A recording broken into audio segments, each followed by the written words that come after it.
उत्तर प्रदेश में चालू रबी सीजन में गेहूं का उत्पादन बढ़कर 363 लाख टन होने का अनुमान है, लेकिन सरकारी खरीद तय लक्ष्य 55 लाख टन के 50% तक ही पहुंच पाई है, जो कि पिछले साल हुई कुल खरीद से में भी करीब 9.40 लाख टन कम है।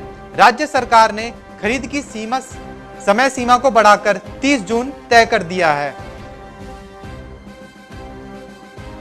देश से चालू पेराई सीजन 2019-20 अक्टूबर सितंबर में चीनी का कुल निर्यात 50 लाख टन से भी कम रहने का अनुमान है। पेराई सीजन के पहले 8 महीनों में केवल 42 लाख टन चीनी का ही निर्यात हो पाया है। अंतरराष्ट्रीय बाजार में भारतीय चीनी को ब्राजील से कड़ी शिकस्त मिल रही है। ऐसे में अगले 4 महीनों में 8 लाख टन निर्यात की संभावना कम है। केंद्र सरकार ने चालू पेराई सीजन के लिए 60 लाख टन चीनी के निर्यात का लक्ष्य तय किया था।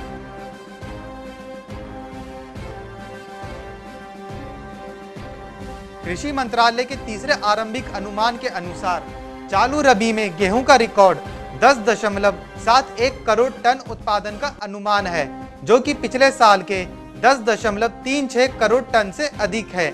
चालू रबी में गेहूं का समर्थन मूल्य 1925 रुपए प्रति क्विंटल तय किया गया है, जबकि पिछले रबी सीजन में 1840 रुपए प्रति क्विंटल की दर से गेहूं की खरीद हुई थी।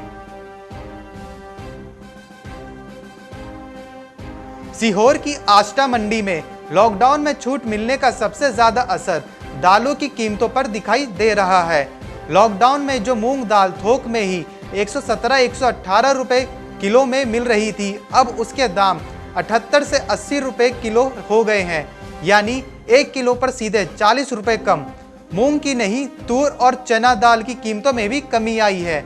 दालों के थोक व्यापारी ने बताया, दालों की कट्टी 30 किलो वजन की आती है। व्यापारी मूंग दाल महाराष्ट्र, कर्नाटक व मध्य प्रदेश के ही कुछ जिलों से मंगवाते हैं। जयपुर में लॉकडाउन के कारण जिनका घर खर्च चलाना मुश्किल हो गया है, ऐसे 68 लाख लोगों को सरकार ने राहत पहुंचाने की तैयारी कर ली है। लॉकडाउन की वजह से रोजगार गंवा चुके विशेष 37 श्रेणियों के नॉन NFSA परिवारों और प्रवासियों को 2 महीने का गेहूं और साबुत चना उपलब्ध करवाने के लिए केंद्र और राज्य सरकार ने अन्न के भंडार खोल दिए हैं।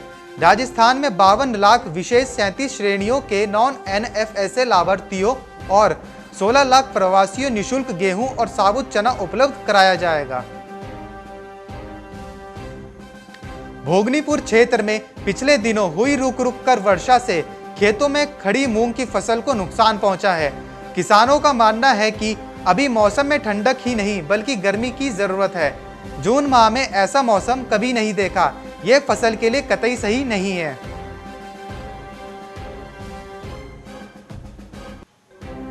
भोपाल मध्य प्रदेश सरकार ने कोरोना के संकट के बावजूद इस बार समर्थन मूल्य पर 1 करोड़ 28 लाख मीट्रिक टन से अधिक गेहूं की खरीदी कर देश में पहला स्थान बनाया है। अब पंजाब दूसरे स्थान पर आ गया है। मुख्यमंत्री ने ट्विटर के जरिए ये जानकारी दी।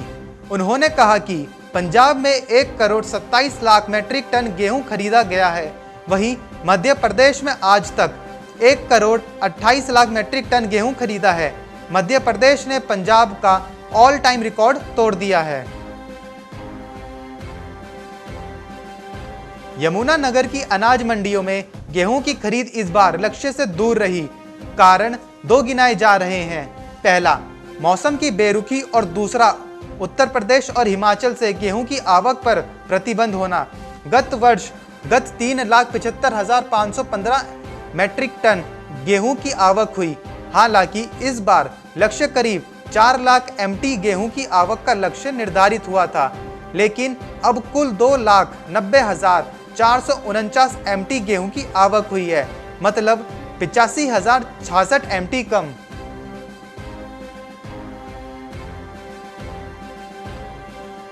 प्रखंड क्षेत्र में मक्का की फसल में गर्मी के साथ कीड़ा का प्रकोप बढ़ने लगा है।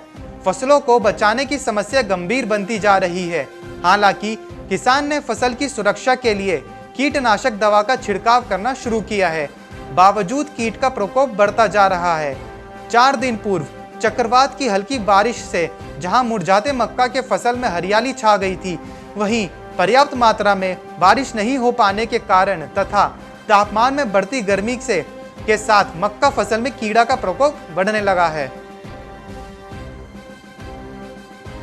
राजस्थान के बस्सी में समर्थन मूल्य पर खरीद के अच्छे भाव मिलने से किसानों को लाभ हुआ है।